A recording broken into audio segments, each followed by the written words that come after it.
You know what, Sam? What? Mr. Anderson has entered the Matrix. Yes, he has.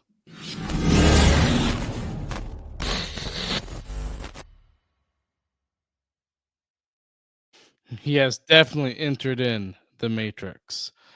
Sam, boy, with this game, a game that started at 6 p.m., were you able to make it I got there at just around 5. just around 5? Okay, all right. Well, I was in the arena by about 5, 15 ish, and got some, See, got look at just that. just some time. Yeah, got there in time. Was in my seat by the time they started the show. Perfect, perfect. And I'm guessing they did the light show as well. Yeah, it's pretty cool. Yeah, it really is pretty cool. I'm sure you guys listening can tell only one of us went to the game. And I am letting you guys know I was only able to watch probably the last half of the game. Let's just say that conservatively, because I was at a work event outside of work hours. So, but regardless, we're still going to recap the game, and just a great win. Man, Anderson's playing just amazing. But Sam, Yeah. uh, um, I mean, if it goes to a game five, I mean, you can definitely use our promo code for a SeatGeek, right, Sam? Sam, if they want to go to the games in New Jersey, they can use our promo code Caniac Report, get Yeah, true. $20 off your first purchase, and you can go watch the Hurricanes sweep the New Jersey Devils in New Jersey because we're going to think positively on this podcast. Yeah, yeah, we definitely are. Their Canes are up 2 games over the Devils, so yeah, and it's a great deal. So use it for those games. Use it for whenever. Trying to get you guys into seats at your local Absolutely. venues. Another Always. thing too is we have a link for donations. So if you feel like you want to donate, there is a link to that in both our YouTube and wherever you get your podcast subscriptions, whether it's Apple, Spotify. And remember, if you are watching us on YouTube, be sure to hit that like button, hit subscribe, and ring that notification bell so you never miss another episode. And just letting you guys know, we are doing an episode after every playoff game because these games get a lot more interesting. Yep. And And with after, j- yeah, and just so everyone knows, the lesser Sam will be hosting games 3 and 4 on his own. no, it's the greater Sam. Okay, all right, You're just Sam Wallace. I am Sam the huge Caniac Driscoll. that means nothing, except to maybe Trip. Hey, isn't that all that matters? With what Trip thinks? No, but Trip has a valuable place in my heart, regardless. But Sam, a couple things have happened recently since the last game around the league. Things are changing in Seattle, and it's Yeah. definitely sleeping in Seattle because there's going to be lots of stuff that they're doing because Dan Blysma got fired. That was a bit bizarre to me. This was his first. This was like the coaching staff's first year as head coach, so not entirely certain why that was the move to make. I think it was Dan Bosma and one of his assistants. And I just this is not meant in any kind of way. Whoever the woman is, who's the assistant coach, is still there. I cannot remember her name right now. I think Jessica Campbell is her name. Jessica Campbell, that's right. Jessica Yeah. Campbell is still there. They're doing a full head coaching search. And Sam, it's not just the head coach who's out. Ron Francis has been promoted to president of hockey operations. Air That is, quotes. I hate to tell y'all, that's not a promotion. Carolina kind of did something like that to Francis. Right before they fired him, by the way, Ron Francis is not capable of building a playoff team. He got lucky one year No. in Seattle. He's just not capable of doing it. He doesn't have the backbone to go out and make the big moves to get things done. Um, and yeah, you can tell I don't like Ron Francis. And until Rob Brindamore gets into the Hall of Fame, I honestly think that Ron Francis's number should be unretired in Carolina.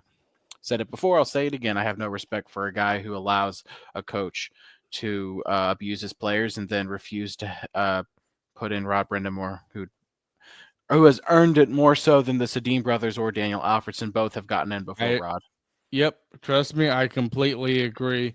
And Francis, I mean, the only thing Francis to me is good at, sort of, is Drafting. drafting. But that's it. Like he doesn't make the big trades. Now he's able to get free agents to come. I mean, he was able to get Chandler Stevenson and Brandon Montour to come to Seattle, Yep. but still, I mean, he just cannot make a good team. Just really cannot. So they did promote Jason Botterill to the general manager of Seattle. He was the general manager of Buffalo before. He was the one that drafted Rasmus Dahlin, if you remember him. So Oof. yeah, Not we'll sure see I'd be going. Not sure I'd be looking to Buffalo as the you know what, I would like a guy from Buffalo to be my next general manager. I don't know about that, man. Trust me, I don't know about that either. But apparently, Jerry Bruckheimer wants to think outside of the box. Apparently, but Well, good luck to them, I regardless, suppose. yeah.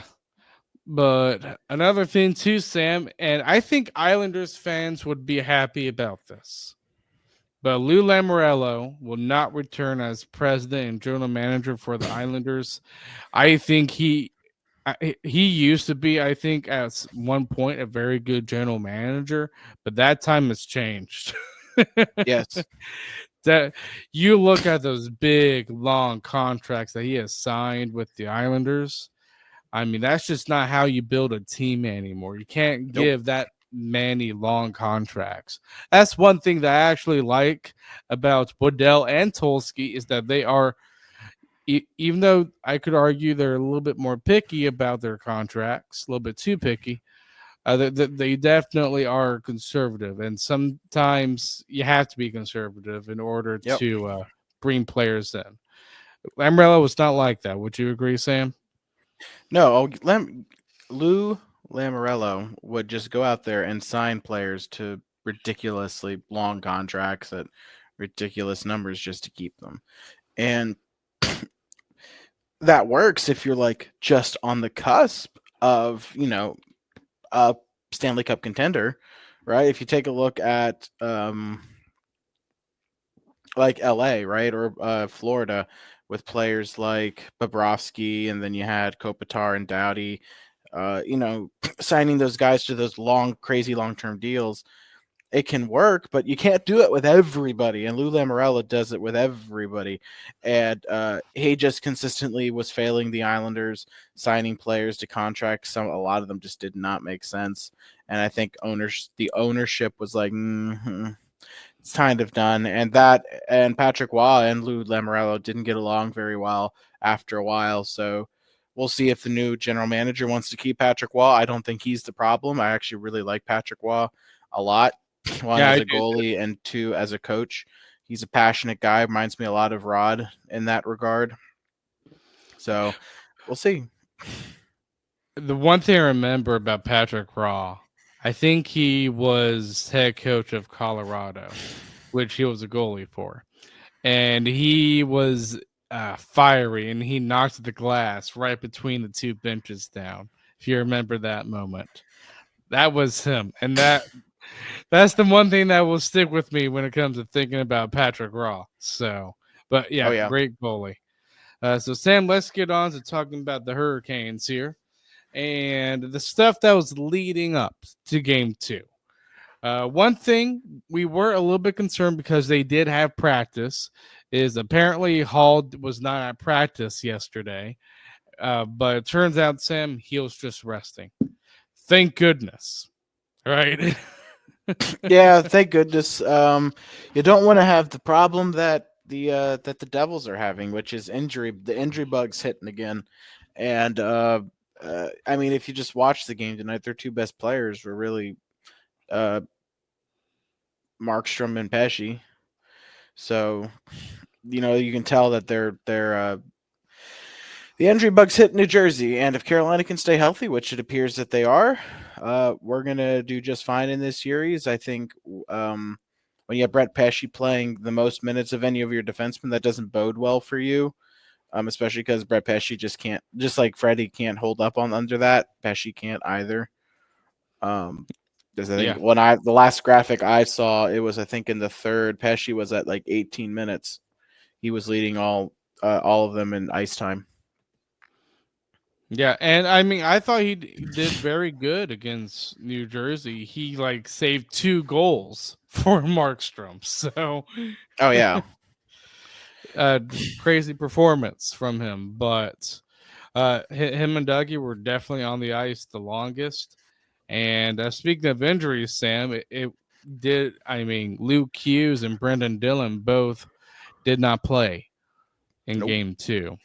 So nope. it's hitting them hard. And I mean, who would you argue is their best defenseman, Sam? Would you say Dougie Hamilton, or would you say a guy like Brett Pesci, or pure finesse guy Mm. like Luke Hughes Maybe or Siegenthaler, honestly.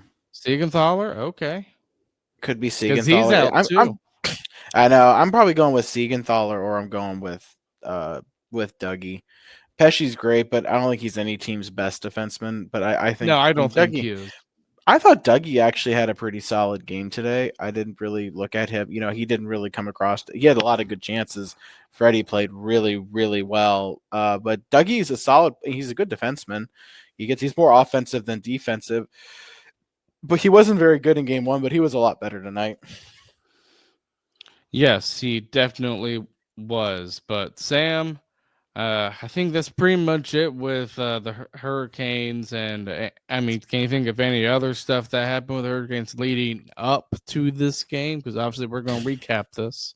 Well, I mean, there was the question of who was going to start in goal, and Yes, there Rod was. went with Freddie. Would be so now it's really interesting. We'll see who starts game three. My guess is they'll go back to Andersen. Well, I'm kind of going to leave that toward the end of this episode because I do have a few questions about this team heading off to New Jersey, and that's definitely one of them. So we'll All right, definitely talk about that. But sounds let's good to go me. ahead, get to our sponsor, and then we will recap game number 2. The NBA 82 game grind is done, and now the real fun begins. The NBA playoffs are here, and it's time for all the high skates drama, clutch moments, and jaw dropping plays. I can't wait.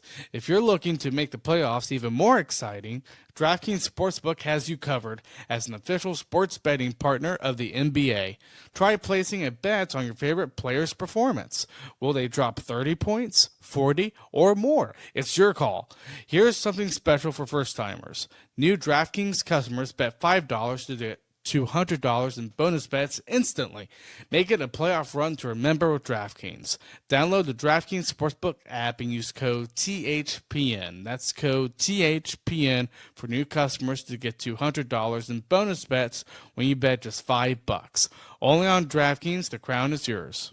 Gambling problem? Call 1-800-GAMBLER. In New York, call 877-8-HOPE-NY or text HOPE-NY 467-369. Connecticut, help is available for problem gambling. Call 888-789-7777 or visit ccpg.org. Please play responsibly. On behalf of Boot Hill Casino and Resort in Kansas, 21 plus age and eligibility varies by jurisdiction. Void in Ontario. New customers only. Bonus bets expire 168 hours after issuance. For additional terms and responsible gaming resources, see dkng.co/audio. Alrighty, Sam. So game number 2. The first period, Sam, I would say that from what I have heard, because I did not watch the first period at all, but it seems like the Devils came out playing very desperate hockey. They did. New Jersey came out looking really well. Carolina looked a bit like oh boy, like this is gonna be a problem, and it was to start the game, right? New Jersey gets on the board first, and at that point you're like, wow, Carolina's on their heels. I thought Dmitry Orlov looked so bad. I mean, he had about 2 or 3 really bad giveaways early in the game. Uh, and then Chatfield couldn't keep his man blocked out. that New Jersey gets on the board. So that pair was abused pretty early in the game. Fortunately, Orlov did continue to make some bad mistakes, but he had some good opportunities, and he did get a point tonight, if my memory serves correctly. But in that first period, really, it was Carolina on their heels pretty much the entire first period. They did have their chances, of course, but Markstrom stood tall, and it was just like, oh boy, is Carolina one going to get goal lead, and two, for whatever reason, are we just going to be play flat footed all game? And that was the fear for me coming out of period number one. I know one of the things, one of our questions heading into game two, Sam, was does the top line start to have an impact? And did they start to have that impact in that first period, or was it kind of later in the game? One more time. One of our You cut questions out. heading one of our questions heading into the into game two was getting more opportunities from our top line in Aho. And would you say that in the first period, did they get going in the first period, or was it more second or third? Second and third, I thought they started to play better. The first line still was not the best line on the ice. They had some opportunities. Our best line again was the Stahl Martinuk Stankoven line. They've just been so good, and Martinuk was the best player tonight. That was not Freddie Andersen, because Freddie Andersen was the best player tonight. Um, and it was that line needs to get going if we're going to win some games in New Jersey. I completely agree. And I mean, maybe we can, even if they don't, Sam, get going again at New Jersey. I mean, I still think the Canes can win against the Devils, especially with just how injury prone they are. But Sure. they can't get away with that in round two if they're facing against Washington or No, Montreal. no, not at all. Not at So all. better to get going now than never. So hopefully they can turn it up here a bit. But from what I did hear in the second period, now I did watch some of the second period, but it did seem like there was a dominant shift from the Aho line, and out of it came Shane Gossespierre scoring on his own rebound. Yep. Yep, that was the best that was honestly their best moment of the night, was that shift. It looked really great. I mean, they were just all over the puck, and Goss to spare with a great opportunity. Great save by Markstrom. It was just like, oh my gosh, I can't believe he got the save. And then it was just a juicy rebound, which Markstrom has been giving, by the way. He gives a lot of rebounds up. This time, Goss to spare made that one pay, and he put it in the net, and it was a great shot to get the game tied and get the building back into the game. Yeah, I like how you said the juicy rebounds that Markstrom has been giving up. Tripp even said that in the third period. He says, "Listen, you Canes need to be getting those rebound shots because Markstrom is giving them away." So, Ghost really did capitalize on that rebound shots. And then Sam Hurricanes, they're on the penalty kill, and it's Martinuk scoring shorthanded with an assist from Orlov. Sam, were you expecting that shorthanded group to get a goal with the way New Jersey, how good New Jersey can be on the power play? I guess I was surprised, but at the same time not, because Carolina, after they scored that first goal, was just all over New Jersey. So to get that second goal shorthanded wasn't a shock. It was just a shock at really what shocked me was that Jordan Martinook sniped it. Yeah, well, he sniped goals against New Jersey Yeah, that's true. He does. before, especially if you look at the last playoff series. He just loves it. Like, my goodness, I don't know what it is with Martinuk, but Yeah, he boy, plays so well against the Devils. I know it's so funny. Everybody, Martinuk looks like freaking Wayne Gretzky when it comes to shooting goals. It's just, It's it's funny. amazing. It is funny, but it's 2-1 Carolina, heading into the third period, and we have so I watched all the third period, Sam, and I thought Carolina dominated. I really did. Yep, But to me, I mean, the best player, like what you said, it was Andersen. absolutely. Like, my He gosh, was that two. Nason shot. Oh Let my me gosh, he just stacked his pads on that Nason shot. Ooh. let me see if I can find what I saw, because I saw the stat line for Freddie tonight. And then there was the basket shot too. Anderson was 2.28 goals saved above average.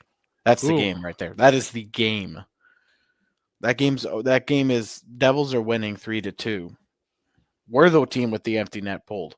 If Freddie wasn't that good. So Carolina is winning the goaltending battle. That was something we were supposed to lose in this series. And Freddie Anderson is just dialed in right now. But you cannot overwork him. No. So, before we get to the series of questions that I have heading into game 3, what would your 3 stars be for game 2? Third star Jordan Stahl, second star Jordan Martinook, and first star Freddie Anderson. I thought Jordan Stahl played really good. From what I have seen, I thought the top 3, I, w- I would say 1, Frederick Anderson, because man, he just played freaking amazing. And then I would say number 2, oof, yeah, I would say number 2, Jordan Martinook. And then I would say, actually, to me, number 3, even though I love Stahl's game, he would not be in my top 3, but I thought he played very well. I'm going to say Jacob Slavin, because I thought he played very, very good defensively this game. And Sam, I mean, if we look at defensive pairs, I know you said in the first period that the Orlov Chatfield pair was a little bit rough. Uh, what do you think from the other 2 pairs? The Ghost I thought they Walker were fine. pair, the Slavin Burns, you thought they were good? Yeah, they were actually very good. I was actually very impressed. Burns, I thought, had a very good night.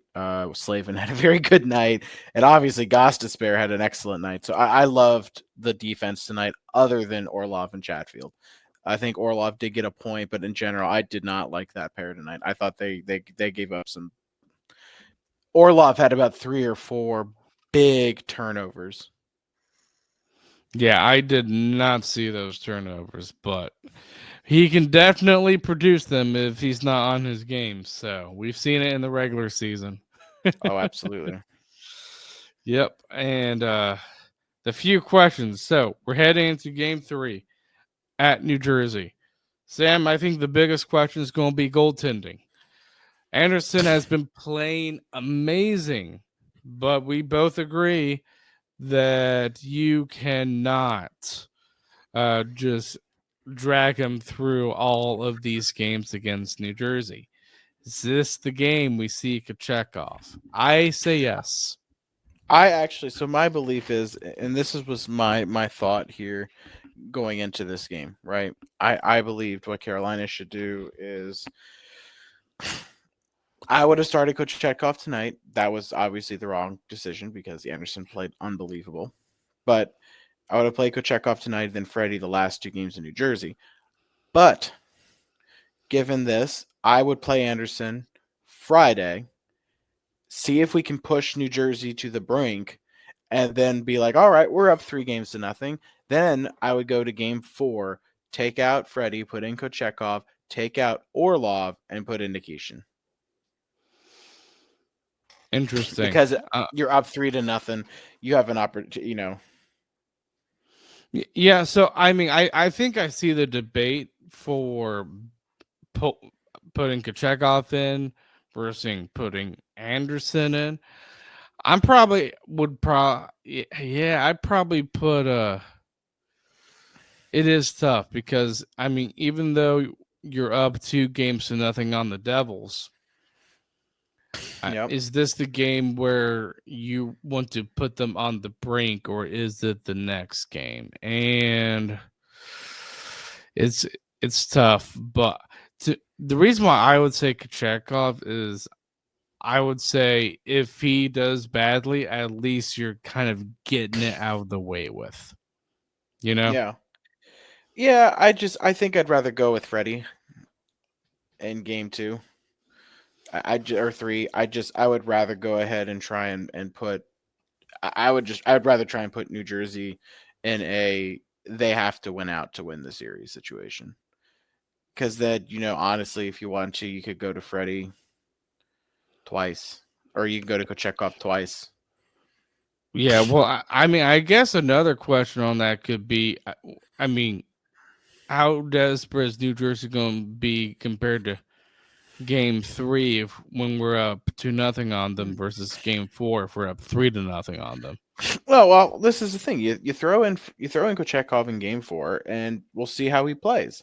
If you lose, you come back to Carolina, you put in Freddie, and you close it out at home. Yeah, And it's then going if to you be lose at home, you interesting. go back to Kochetkov, and then if you come to a game 7 for whatever reason, if it goes there, then Freddie gets game 7. They do have 2 days off, so at least Andersen gets some And bit but of that's preparation. why I go back to Freddie. It's because it's 2. If it was 1, Kochetkov. It's 2, Freddie. Then I go to Kochetkov. Okay, yeah. That's why. If it wasn't 2 days, then yeah. But I go ahead and get Fred's Freddie. Freddie played unbelievable tonight. You let him keep his crease, and if you win on Friday, I mean, that's kind Yeah. of I mean, in reality, that's pretty much ball game. You just got to win one more. New Jersey has to win 4 straight. You just need to win one. So I think that's when you go ahead and give Nikishin an opportunity.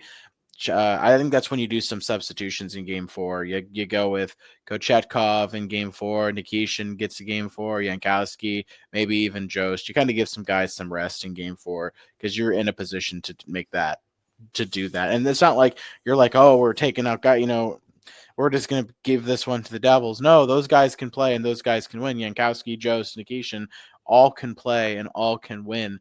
It's not like we're putting in like rookies like Nadeau and Brenda Moore and Yeah. Ventor or something, No, right? We're you only putting in, put those in the last games of the season, which is what yeah, we did. but we're putting in guys who can play and solid guys who can play. So, you're giving maybe some of your mainstays a game. Maybe if you got some guys who are a little banged up, you give them a night off. And I think that night off would be game 4 if you win game 3. If you lose game 2, then that's a different situation. I think Yes. you go with your Yeah. regular roster. If you win game 3, then at home, I think that's when you give Nikishin in game 5. You give Nikishin a game. You give Nikishin his first game in game 5 against the Devils if it gets to game 5. Yeah. If it does. So we'll see how that goes. Yeah, I'm probably leaning toward Andersen because of the 2-day break. So, but I mean, you honestly kind of answered my next question. I mean, are we going to see any lineup changes with Jankowski or Jost? So, I don't and think Jost plays unless you're well, up 3 yeah, nothing in the series. I just don't Jost, see a yeah, spot for him. but Yankowski, Jankowski, yeah, that's different. If you want to throw him in game 3, and Griff and I talked about this on Caniac Sessions too. If you throw him in on game 3, I'm not going to be upset because the matchups are going to be dictated by Sheldon Keefe, and having a 6'4" guy who can be a little physical might not be the worst idea in the world. no, it really wouldn't. And he's played well. It's not, Yeah, and I'm not saying Jost has played terrible. It's yeah, just you can tell where the pecking order with Jost. You yeah. just And can. I'm not saying that Nikishin doesn't get game 2 and Orlov comes out. Depends on how bad depends on how bad the head coach thought Orlov played. I thought he I played was really thinking, bad. yeah, I was gonna say Nikishkin next. Do you play Nikishin for game 3, knowing maybe how Orlov maybe struggled there for a second? If you put in Nikishin, I don't think it's going to be you're telling Orlov you didn't play well. You're putting in Nikishin. I think it's more of a hey, we need a guy because New Jersey's going to be pissed, and we need a guy who can help manage mischief. Like they do in Harry Potter, mischief manage. I Yeah. think that's the kind of guy you're going to want to have you might want to have him out there. But they might go ahead out and experiment and let game 3 be the current roster, and then we'll just see what happens from there. Yeah, definitely. But You tired, Sam? I'm You fine. don't I'm you don't fine. have adrenaline pumping? You're yawning over there. It's a big win tonight. I was having adrenaline pumping when I was at the game Sunday. It's I know different you when you're were. watching the game Yeah. when you're in a more relaxed state, like on a chair or your bed. Very true. Very true. So, but I mean, great win. I really do wonder if we're going to see any lineup changes, goalies, players, or not for Game 3. Maybe we see Nikishkin, maybe we don't. Yep. But I think that is all my questions heading into Game 3. I thought I had another question, but I don't think I did. So, Sam, great Yep. win indeed. And just looking at the other series, I saw Dallas won. Yeah, they Yes, got a game. Yep. last night. So I think as we're recording this, or the last time I saw, I'm gonna check the first game between Florida and Tampa here. The Florida was last winning time when I I just looked. saw it's what? Yeah. Florida's up 2-1. Florida's Two to up two to one. one in the second. Toronto is up 2-1 in the third. Minnesota and Vegas have not started. They start at 11 p.m. Carolina beats the New Jersey Devils. Just a quick run through the lineup tomorrow. Montreal, Washington have game 2. Dallas and Colorado game 3. Oilers, Kings game 2. I heard that was a heck of a game too. So High scoring one, but if you're going to win against Edmonton, you're probably going to have a high scoring game just because you yeah. can't count out McDavid or Draisaitl. And I'm still calling the Caps frauds, just so everyone knows. You got pushed to overtime by the Canadians. You think that I'm sorry, you're not going to be able to go into Montreal and handle that kind of atmosphere. They won't know what to do. Well, I think if Montreal wins at Washington tomorrow, I think that's going to make a lot more fans be like, oh, maybe Washington will lose this series because that makes Montreal the home ice advantage for Yeah. the series if they win Yep. at Washington. Yeah, if you beat Washington once in the first 2 games, you get to go home. You win all your home games, you win the series, and you win it in 6. And honestly, I think it's the Caps in 6. I'm sorry, I think it's the Abs in 6. I think Montreal wins the series in 6. Yeah. Interesting series indeed. I think Vegas won against They did. Montreal. Minnesota. So Minnesota. Minnesota, my bad. Both start with an M, Sam. Give me a break.